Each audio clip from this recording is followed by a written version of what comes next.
முத்துநாராயணத்திலே ஏன் ஏன் பாட்டியா? ஐயோ என்ன உணர்கின்றாய்? ஐயோ நான் உணர்கிறேன் தாயே தாயே.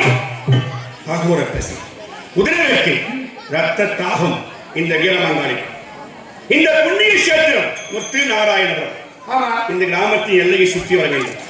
சரியாக 12 மணி ஜோதிமயமான நேரம். ஊரெல்லாம் உறங்கிவிட்டது. எங்கோ மையான அமைதி. இந்த நேரத்தில் மேலதாள வாத்தியங்கள் தாம் தாமில் விளங்க தீப்பந்தங்களோடு இந்த கிராமத்தின் எல்லையை சுற்றி வர வேண்டும். அப்படி சுற்றி வரும்போது நமக்கு எதிரே யார் இருந்தாலும் சரி அவனை கொண்டு குவித்து குதிரத்தை ஆவென்று குசித்து என் உதவிகளுக்கு கிடைத்துக் கொள்வேன். தசை பின்னர் நீ ஒன்று வாழ்படும். நீ புறப்படும் வரிசை கிழக்கு நோக்கி புறப்படுங்கள். இலையோடு திரும்புங்கள்.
அவனுடைய செல்ல பிள்ளை 3 மகள் பிறந்த பிறகு 4வது பிள்ளையாக மாறன் என்ற அழகான ஒரு ஆண் பிள்ளை பிறந்த காரணமே இந்த கிராமத்தின் தேவதை மகாசக்தி முத்துமாரியம்மன் தான்.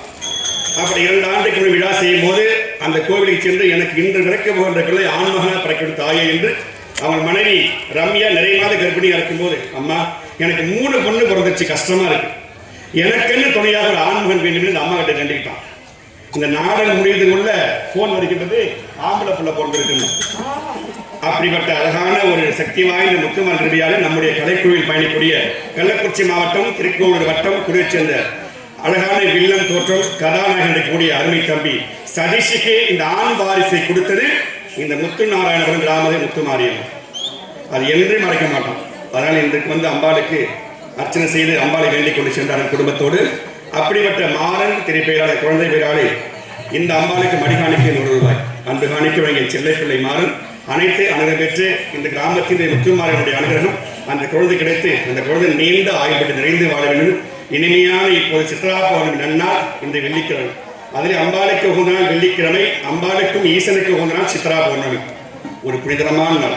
அந்த நன்னாளில் இப்படிப்பட்ட அழகான ஒரு விழா செய்து நம்ம சாமி கும்பிடணும் பெரிய விஷயம். ஏன்னா அது அஷ்டமியோ நவமியோ அதாவது சித்திரை மாதம் வேழன் வெள்ளி சனி இந்த அம்பாளுடைய கும்பாபிஷேகம் வச்சு விழா பண்றாங்க. ஆனால் இந்த ஆண்டு வளர்பிறை திதியிலே சித்ரா பௌர்ணமி மகா உற்சவம் நடைபெறும்னா உண்மையிலே புனிதமான ஆண்டு இந்த ஆண்டு.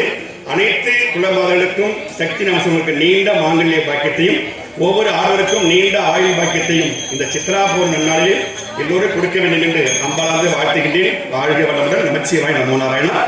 என் சென்னை பிள்ளை மாறணும் நீண்ட ஆயுள் நிறைந்து வாழ வேண்டும்.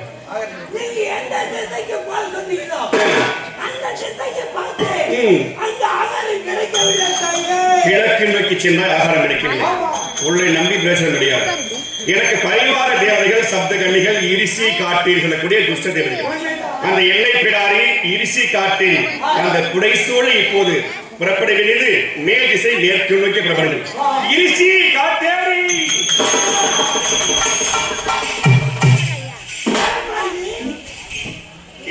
வீரமாங்காளி எங்கெல்லாம் ஒரு பரிவார தேவதைகள்.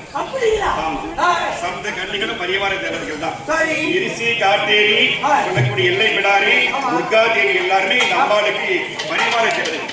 இந்த வீரமாங்காளிக்கு பசி எடுக்கும் போது இந்த எல்லை பிடாரி ஒன்று சேர்ந்து எல்லையை சுற்றி வரக்கூடிய இவன் துணையில் அது ஆகாரம் கிடைக்காது.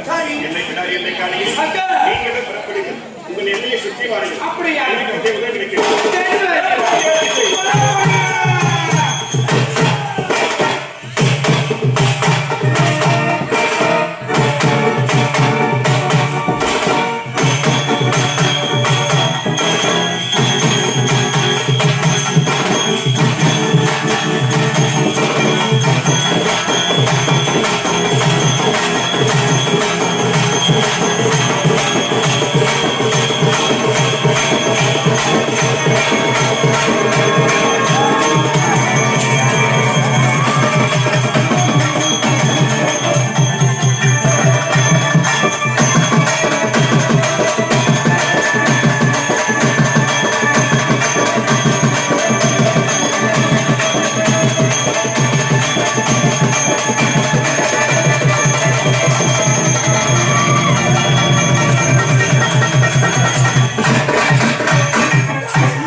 அந்த அண்ணன் கிடைக்க உள்ள தாயே.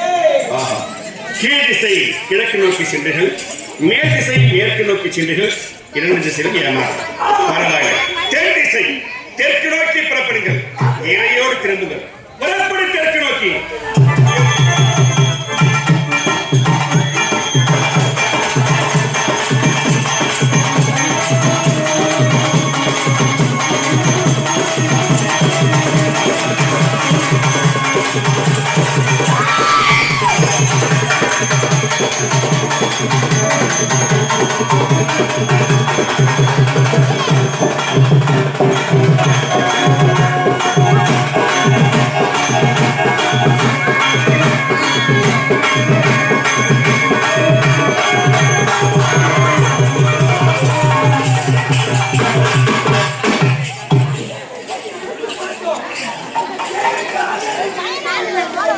கீழ் திசை மேல் திசை தென் திசை 3 திசைகள் ஏமாற்றம்.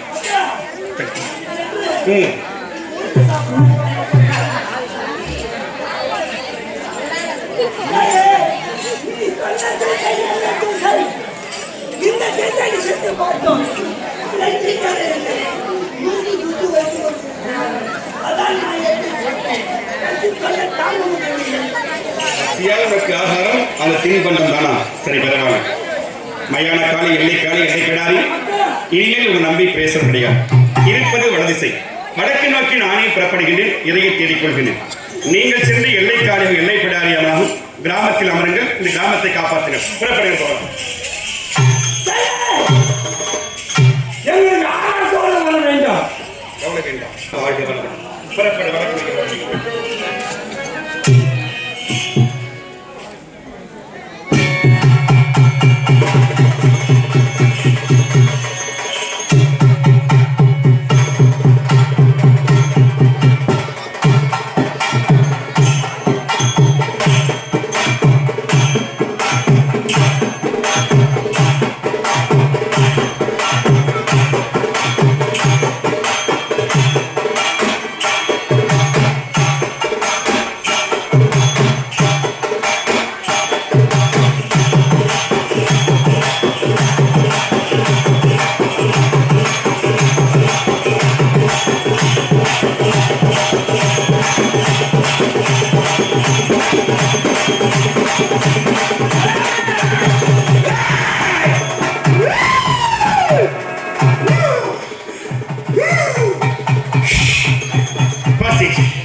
உடனடிக்கு பெற்றதாகும்.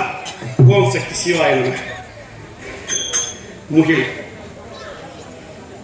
என் அருமை பிள்ளை முகில் நோயின் காரணமாக மருத்துவம் நடக்கின்றான். அந்த முகிலின் செல்ல பிள்ளை நோயிலெல்லாம் தீர்ந்து நல்லபடியாக வீட்டுக்கு வர வேண்டும் என்று இப்போது ரணபத்திரக்காலக எல்லைக்காலி கிடாரி கிராமத்தினை சுற்றி வரும்போது ஆத்தா கிட்ட முயற்சி இருக்காங்க. பேசும் வார்த்தை மண்ணாக இருந்தாலும் ஓடுகின்ற அவதாரம் அம்பாளின் அவதாரம். காலையில் தான் நாடக கலைஞர்கள், இரவில் அம்பாளின் அனுகிரகம் பெற்ற அம்பாளின் சக்தி பெற்றவர்கள். வருகின்ற ஒவ்வொரு வார்த்தையும் பெருவாக்க அமையும் என்று அம்பாள் கொடுத்த அனுகிரகம். என் பிள்ளை நீண்ட ஆயுள் பெற்ற நலமோடு வர வேண்டும் என்று முத்துமாரி நினைத்தாலும் வீரமாக நினைத்தாலும் வாழ்க்கை வளர்கள் தீர்காசா இருக்கணும். ஓம் சக்தி சிவாயம்.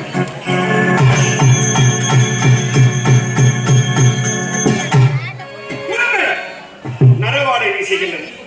இந்த திக்கு நோக்கி சென்றால்தான் உதிரம் கிடைக்கும் என்று என்னுடைய ஞானத்தால் நினைத்தேன். இந்த திக்கு நோக்கி வருகின்றேன்.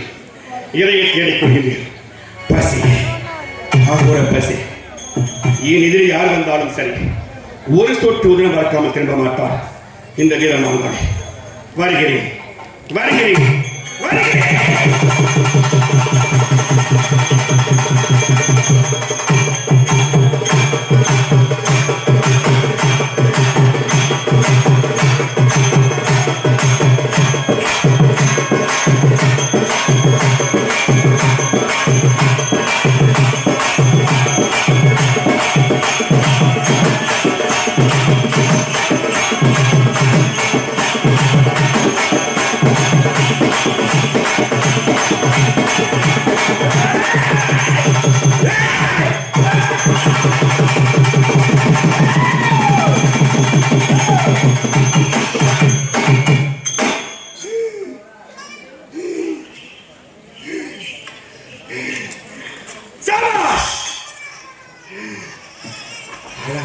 என் குழந்தை இதை கிடைத்து விட்டது, இதை கிடைத்து விட்டது.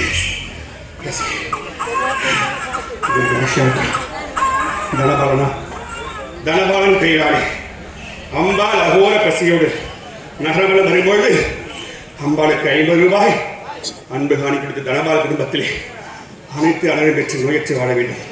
நமச்சிவாய், நமோ நாராயண.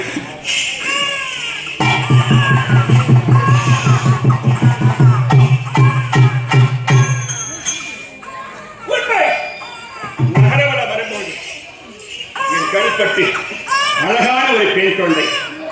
இந்த கானகத்தில் இந்த பெண் குழந்தை எப்படி வந்தது?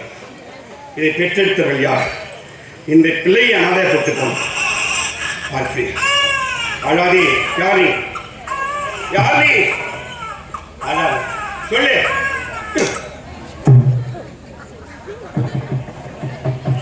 வாய் திறந்து பேச மாட்டா.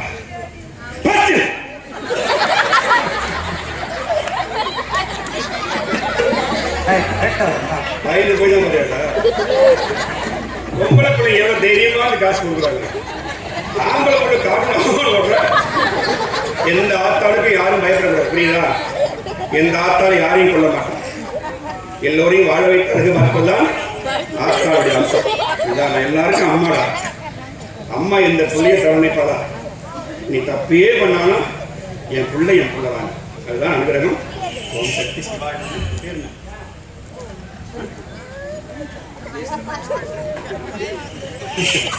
தந்தையின் தலையத்தை முன்வைத்து அழகா சொல்றான் ஜே சரண். அதான் நல்லது. தலையத்தை முன்னெழுத்தாக கூட பேரை சொல்லணும். என் தலையெழுத்து ஜே அப்படி சொல்லி ஜே சரண் அழகான பேர். என் அன்பு பிள்ளை நன்றாக படித்து நல்லாயும் பெற்று நிறைந்து வாழ்வதும் ஓம் சக்தி முத்துமாரியும் போச்சு. அம்பாளுக்கு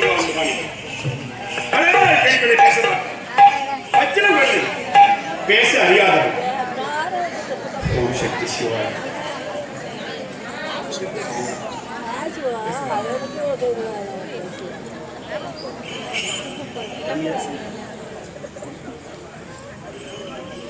ரெண்டு பேர் யார் உண்டு?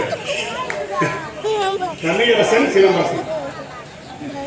ஆதியார் பேர் அவர் இருக்கிறார் வீட்டுல இருக்கிறார். ஆத்துக்காரத்தை விட்டுட்டு கோவிந்தராஜ் தமிழ் சிலம்பரசன் பேர். அதுதான் உண்மை. என்ன ஒவ்வொரு ஆத்தானும் அப்பனும் அவங்க நல்லா நினைக்க மாட்டாங்க. என் புள்ள நல்லா இருக்கணும், என் பொண்ணு நல்லா இருக்கணும், என் பொண்ணு பெற்ற பேரப்பசங்க நல்லா இருக்கணும், என் பிள்ளை பெற்ற பேரப்பசங்க நல்லா இருக்கணும். எல்லாரும் நினைப்பாங்க நான் நல்லா இருக்கணும், எனக்கு 100 வயசு வரைக்கும் வாழணும், அது வரைக்கும் 100 வயசு வீட்டுக்கார வாழணும். எந்த பெண்ணும் வேண்டிக்க மாட்டேன். என் பிள்ளைங்க நல்லா இருந்தா போதும். ஒரு திருமணமாகாத ஒரு ஆடவன் ஒரு ஆம்பளை பிள்ளை மாசம் ஒரு 20,000 சம்பாதிச்சு வந்து அம்மாட்ட சொல்லுவான், அம்மா இந்த பணத்தை வச்சுக்குமா. என் அப்பா கிட்ட போறா, நீ வச்சுக்கமா. அவர்கிட்ட சொல்றேன், நீ வச்சுக்க. திட்டுமா. ஏன்டா பைத்தியம் பேசுற, உன்னை வளர்த்த விடுறா, கஷ்டமா படிக்க வச்சுக்கிறா. அதான் எனக்கு தெரியும், நீ கூட வை அப்படின்னா நீ போயிட்டு பார்த்தா வாழ்க்கை வந்து காலையில் இந்த வேலைக்கு கிளம்புவான். அப்பன்னு பார்த்து கேட்பான், அப்பா எனக்கு 100 ரூபா காசு கொடு, நான் வேலைக்கு போவேன். நான் என்ன சொல்லலாம், எவ்வளவு காசு வச்சுக்கிறா? சிவஞானம் பெங்களூர் சிவஞானம் 200 ரூபாய் அன்பு காணிக்கை. உண்மையிலே இந்த ஆத்தாள் எனக்கும் கொடுக்கல, அந்த ஆத்தாளும் கொடுக்கல. அன்னதானம் தான் ஒரு நிச்சயமாக இந்த பொண்ணு அன்னதானம் தான் யாரும் தடை செய்யாதீங்க. அன்னதானத்துக்கு அவட வேண்டிய அன்பு காணிக்கை கண்டிப்பாக அன்னதானம் செய்யணும். வாழ்க்கை வளர்ந்து அப்படி சொல்லுவான். காலையில் கூட வாங்குவான். அப்ப அம்மா சொல்ல பைத்தியக்காரா, ராத்திரி தான் 10,000 எங்களை பணம் கொடுத்த, ஏன் 6 ரூபாய் காசு கிடையாது, வாங்கி முடிச்சுமா உள்ள போ அப்படின்னா அவங்க கடன் வாங்கிட்டு போவான். புள்ள 1000 ரூபாய் கேட்பான், 2000 கேட்பான். ஏன் அப்படி பண்ற அம்மா? நான் சின்ன பிள்ளை இன்னும் படிச்சு கட்சி 10,000 சம்பளம் வாங்குறேன்னா எங்க அப்பா கஷ்டப்பட்டு என்னை படிக்க வச்சார். அவர் கையில காசு கொடுக்கும் போதுலாம் அவர் கை மேல இருக்கும், என் கை கீழே இருக்கும். நான் நீ சம்பாதிச்சிருந்து பணத்தை 10,000 வச்சுக்கப்பான்னு சொன்னா என் கை மேல போகும், கொடுத்து எங்க அப்பா போய் கீழே வரும். ஒரு காலம் என் தந்தை கை கீழே வரக்கூடாது, என் தந்தை கை மேலதான் இருக்கணும், பெத்த பொண்ணு கை கீழே இருக்கணும். நீ வாங்க ஆத்தா, நீ அவர்கிட்ட கொடு, நான் கொடுக்க மாட்டேன். நான் 1 லட்சம் சம்பாதிச்சாலும் நான் உங்கள்கிட்ட தான் கொடுப்பேன். ஏன்னா என்னைக்குமே என் அப்பா கை கொடுக்குற கையா இருக்கணும், இந்த பிள்ளை வாங்குற கையா இருக்கணும் அப்படின்னு சொல்ற மாதிரி அவன் தான் பிள்ளை. பொண்ணு எப்ப அம்மா சம்பாதிக்க என்னமா எனக்கு ஒண்ணு வேணாடி, நல்லா படிச்சு சம்பாதிச்சு நல்ல வேலைக்கு போய் ஒரு ஆம்பளை பிள்ளைய பார்த்து கல்யாணம் பண்ணி கொடுத்தா நிம்மதியை செத்து போங்கன்னு சொல்லுவாங்க. வேற ஒண்ணும் சொல்ல மாட்டா. அப்ப ஆத்தாவின் ஆயுள் எங்க இருக்கு? பிள்ளைகள் உங்க மேலதான் இருக்கு. அதனால் பிள்ளைகள் ஆத்தாலையும் அப்படியும் கண்போல் பாவிக்கின்றோம். நமச்சிவாயும். அப்படிப்பட்ட 2 பேரப்பிள்ளை சார்பாக 50 ரூபாய் அவருடைய பாட்டி அன்புமணிக்கு 2 உன் பேரப்பிள்ளைகளும் நீண்ட ஆயுள் நிறைந்து வாழ்வார்கள். நமச்சிவாயம் நமோ நாராயணா. வாழ்க வளமுடன். இந்த குழந்தை யார் வாழ்கிறேன்? ஓம் நமச்சிவாயம். ஓம் நமச்சிவாயம். உண்மை மதனாவரி வேந்தன் வேத்தரக்கன், வினோதாவரி வேத்தரக்கன். அந்த வேத்தரக்கன் நாரத மகாமுனி அடித்து சிரித்தான். அவர் கோபம் கொண்டு சாபத்தை கொடுத்தான். நாரத மகாமுனி நீ பெண்ணாக போகிறேன்.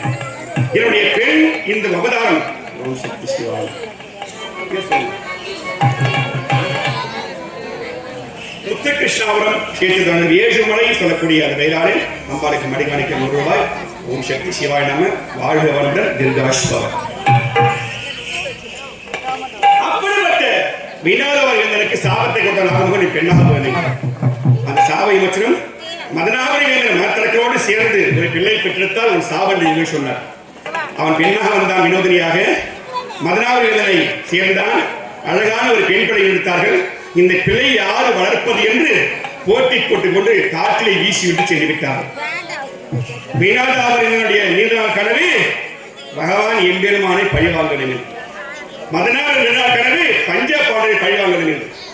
இருவரையும் பழிவாங்க வேண்டாம். இந்த குழந்தை வைத்துதான் நான் பழி வாங்க வேண்டும். இவனை நானே வளர்க்கின்றேன். இவனை வளர்த்து ஆளாக்கி பெற்றால் எந்த பெண்ணால் இருவரும் ஆட வேண்டும். அதுதான் இந்த 2 அரக்கருடைய விதிவசனம். மகளே, எப்போது இந்த உலகமாதா ஜெகன்மாதா என் அன்பத்தை என்னிடத்தில் எனக்கு ஜெகன்மோகனாங்கி ஜெகன்மோகன் அழகான ஒரு பெயரை சூட்டுகின்றேன். இந்த மாய வளர்க்க செய்கின்றேன். வளர்க்க செய்து உன்னை ஆளாக்கி அந்த இருவரால் உனக்கு அழிவு நிச்சயம். இப்போதே வருகின்றேன். ஜெகன்மோகனை பார்க்கின்றேன். வருகிறேன்.